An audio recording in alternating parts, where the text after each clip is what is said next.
With The Legend of Korra coming to Netflix soon, I wanted to take the time to talk about Aang and his failures as a father.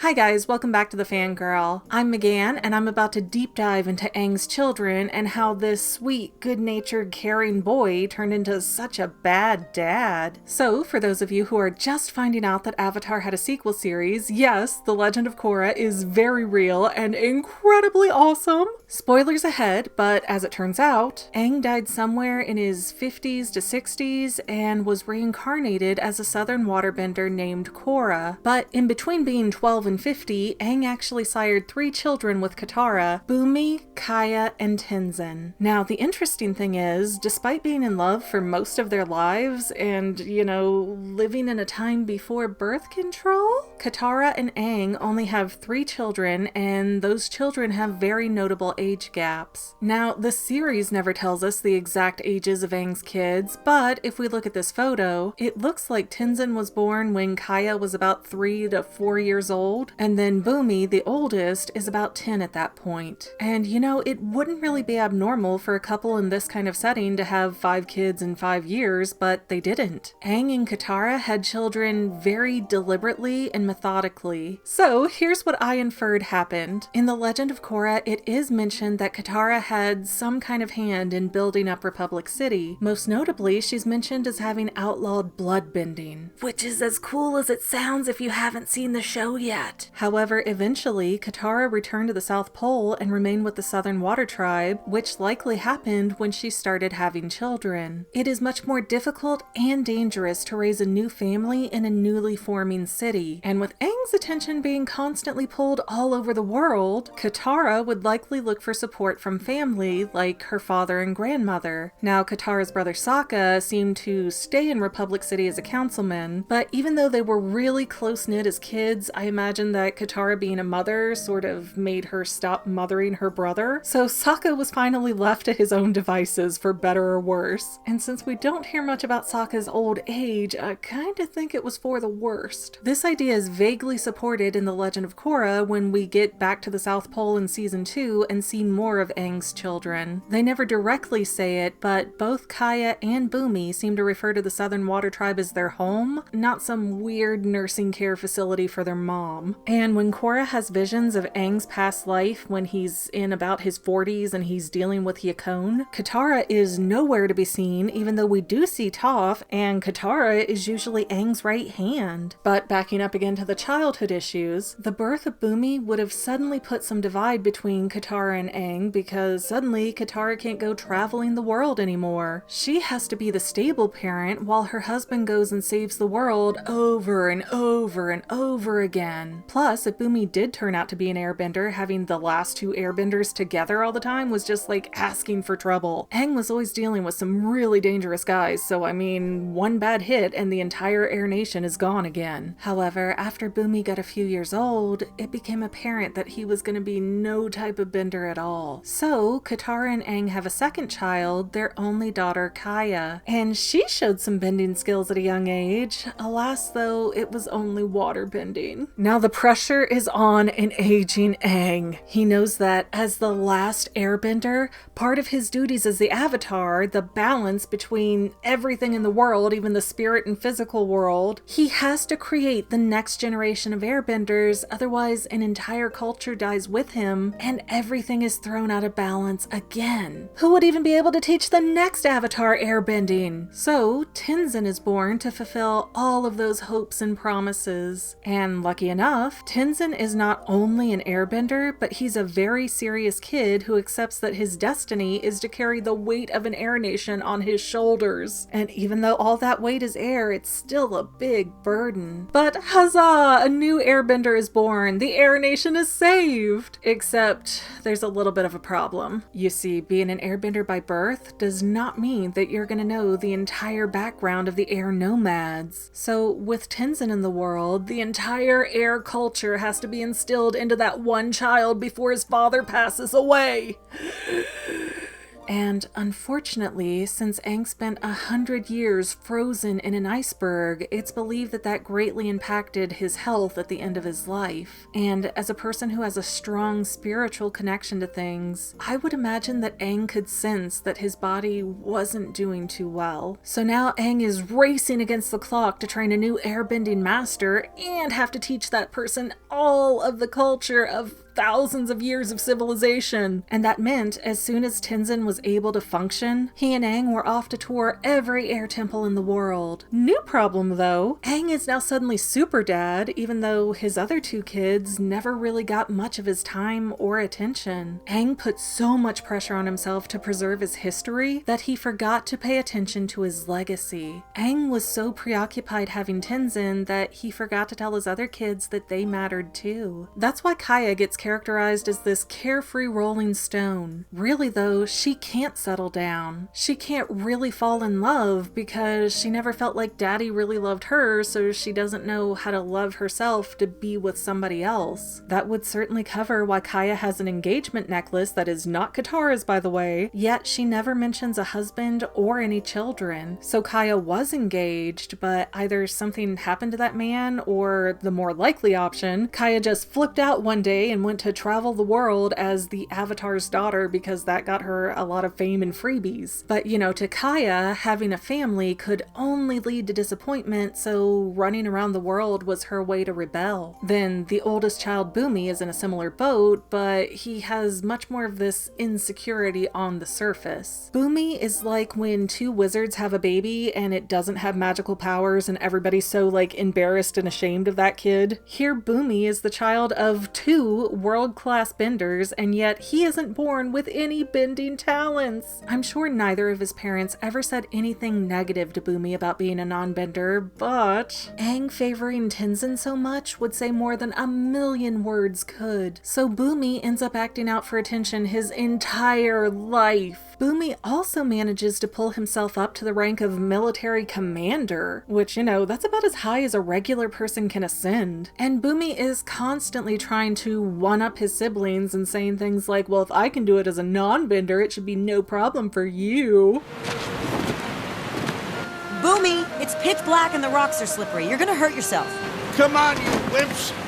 If I can do it, it should be no problem for a couple of benders. So it's very clear that Bumi has a huge inferiority complex, and he is just desperate to prove himself as Aang's son. Really, not even Aang's son, the Avatar's son. No extra pressure added there. Plus, even though Bumi is the firstborn, Tenzin ended up being the only one that Dad felt was important. There is no part of that that doesn't mess you up as a kid. And what I really love about the Legend of Korra is that really nothing gets wrapped up in nice little packages. Some hurts you just have to fix on your own because nobody's gonna come along and tell you what you need to hear to feel good about you. And Aang's relationship with his oldest two children is illustrated perfectly like that. Well, that and the fact that parents aren't perfect. They have their own dreams, goals, passions, ambitions, flaws, and everything else too. Now, does that mean Avatar Aang didn't love all of his kids? No!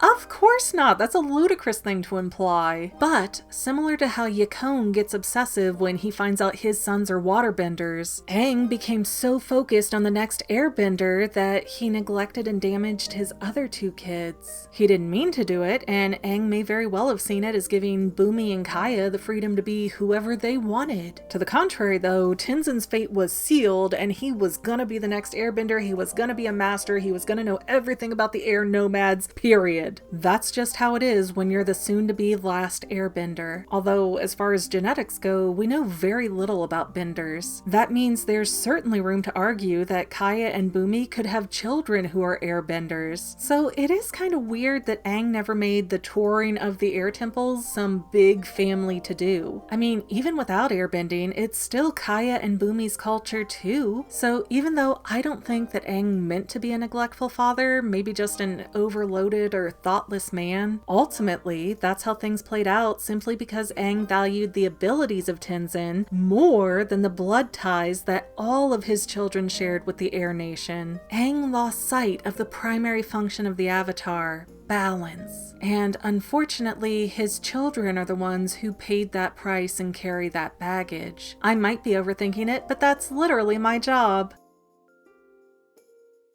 Derp time. Okay, this is kind of connected, I guess, kind of not, but I did want to have a little bit of derps here with the Legacy book. I just got this in today from Amazon. I've been waiting a long time for it to ship.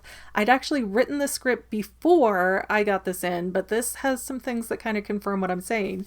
So I want to read some little blurbs in here.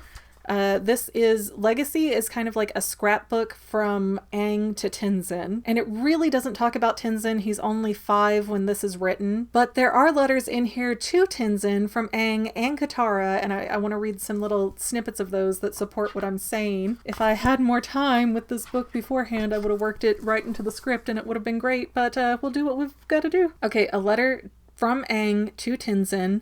He says, and mind you, this whole scrapbook about the Air Nation and all the stuff that Aang and Katara did is only written to Tenzin, not Bumi and not Kaya. But Aang says, you are the first airbender to be born in more than 100 years, and one day you will lead the Air Nation. For now, unless your mom and I bring you an airbender brother or sister, it looks like it's just you and me, kid. And then later, when my time is over, the spirit of the Avatar will live on and eventually return in another. It will be up to you to train the next Avatar. I want you to know all you can before these responsibilities fall upon you. And for copyright reasons, I won't let you read it, but it's a whole big letter, and it's all like Tenzin gush. There's an even bigger letter from Katara to Tenzin, again, not even really mentioning his brother or sister or them having any significance. Pieces of this book are falling out at me. Throughout his life, your father not only had to carry the weight of being the Avatar and of being the Avatar during the greatest crisis that our world has ever faced, but he also had to shoulder the burden of being the last Airbender, the final surviving member of a proud and beautiful people. So see, even in Katara's words, she doesn't think of Bumi or Kaya as being part of the Air Nation, even though they're half Air Nation. So no wonder both of those kids grew up to have major identity issues. And then she goes on to say, when we discovered that you too were an airbender and that airbenders would not die out with the passing of your father, we were filled with joy. A terrible burden was lifted from your father's shoulder, which only added to our happiness in welcoming you to our family. The airbenders' traditions will live on through you, and nothing could make your father and me happier and more proud. Your father and I will be there for you every step of the way. Know that we both will always love you very much. Love, Mom. And again, that's a beautifully written letter, but I am really doubting that Kaya or Bumi ever got such a letter, and that's why they are so kind of wild and crazy and sort of angsty, even in their, 40s or 50s now. Maybe even 60s for Bumi. He's a bit up there. Anyways, guys, the Legacy book is pretty great. I'll leave a link in the description below for you to find that if you want to get it for yourself. I think it's like $14 on sale-ish. But it's fun. It's got a lot of really cool bits, and no, this isn't sponsored. Here's the water bending scroll. You can kind of pull it out. And you could pull it out of the book, I think, without damaging anything, but I'm not that kind of person. I like things nice and pristine and neat. But thank you all for watching, and we'll see you next time, family members. Bye! Oh yeah, we also see no hint of Katara during Korra's visions of Aang's past lives. Man, that's a weird sentence to say. And when Katara has visions of Aang's past life, that's why Kaya gets caricature, right? This idea is vaguely supported in The Legend of Korra when we get into season 2 and we see more of Tenzin's kids. Tenzin's kids? What? No! No extra pressure for greatness added to that. Well, family members, we're almost done, but I want to invite you to hang out with me in some other places. I'm on Twitter and Instagram as my own personal self, and I have a Facebook page too, but I mostly just post photos over there. And sometimes people say, hey McGann, I want to mail you something. How do I do that? Easy. Just click the About tab on my channel page, and my most current P.O. Box info will be right there. I also run another channel, The Family. It's really a hodgepodge channel where we might post anything. Oh yeah, and I also sell shirts and stickers and stuff with the Fanily and the Fangirl logos. If that is your cup of tea, I have a link in every description of every video. Finally, if you want to help out the Fangirl channel and make sure I'm putting out video essays for years to come, the best way you can help is by subscribing and watching more of my videos, whether they're new, old, whatever. Maybe even share one or two on social media, help spread the word. People who watch to the end of videos, like you, helps to tell the site, hey, this is a good video, we should recommend it to other people. So if you made it this far, leave me a comment of something like, hey, I made it to the end. Love ya. See you next time, family members. Bye.